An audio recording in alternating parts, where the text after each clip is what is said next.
a huntress and a blacksmith and a shield-bearer, worrying about the treaty again.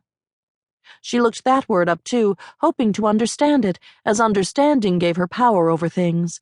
But she did not see how a treaty could be poison. Perhaps she would learn at the Ariad market.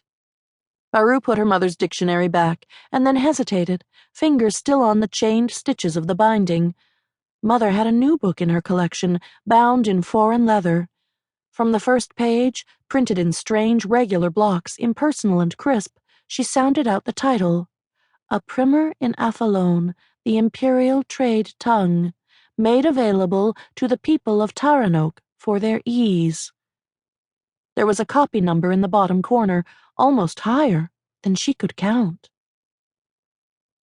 Where the sea curled up in the basalt arms of the Ariad Cove, beneath the fields of sugar-cane and macadamia and coffee that grew from the volcanic loam, the market preened like a golden youth.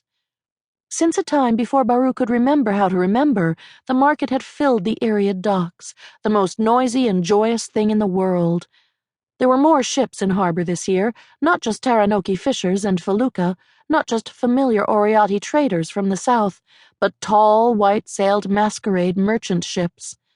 With their coming, the market had outgrown the boardwalks and drifted out onto bobbing floats of koa and walnut, where drummers sounded in the warmth and the light. Today Baru went to market with a new joy, the joy of plots. She would learn what troubled her parents, this knot of warships and treaties. She would repair it. Her family went by canoe. Baru rowed in the prow, while Mother Pinion and Father Sam paddled, and Father Solet kept nervous watch over the telescopes.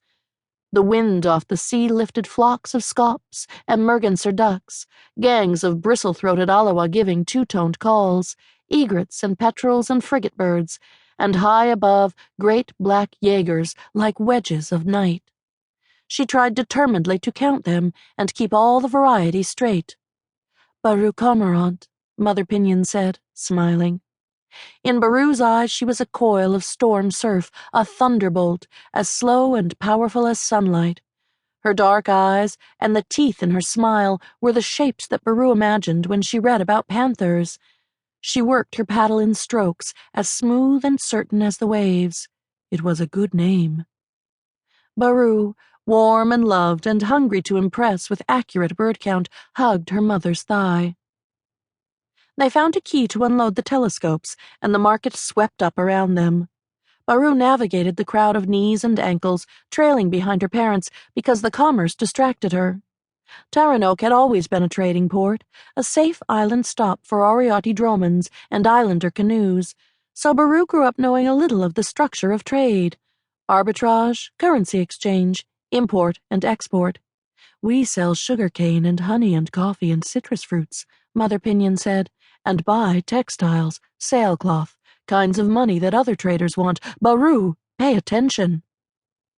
Lately, she always paid attention.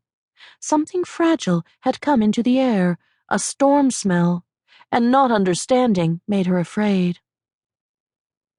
The market smelled of cooked pineapple and fresh ginger, red iron salt and anise. Through the drums and the calls of the dancers and the shouts of the audience of Uranoki and Oriati and the new trade tongue Athlone came the ring of hard coin and reef pearl changing hands. "Solit!" Baru called. "I want to see." "I know." Solit spared a smile from his work. He had been a smith, and he was generous to everything he made, including Baru. "Go wander." Excellent. Now she would pursue the true meaning of treaty. She found a foreign trader's stall painted in masquerade white. The man who watched over the piled broadcloth, woven from sheep, which she understood were large, dull beasts made entirely of hair, could have passed for Taranoki from a distance, though up close the different fold of his eyelids and flat of his nose gave him away. This was the first impression Baru had of the Falcrest people. Stubborn jaws, flat noses, deep, folded eyes, their skin a paler shade of brown or copper or oat. At the time they hardly seemed so different. The man looked bored, so Baru felt no qualms about climbing up onto his stall. He had guards, 2 women with shaved heads and sailors' breeches, but they were busy trying to bridge the language barrier with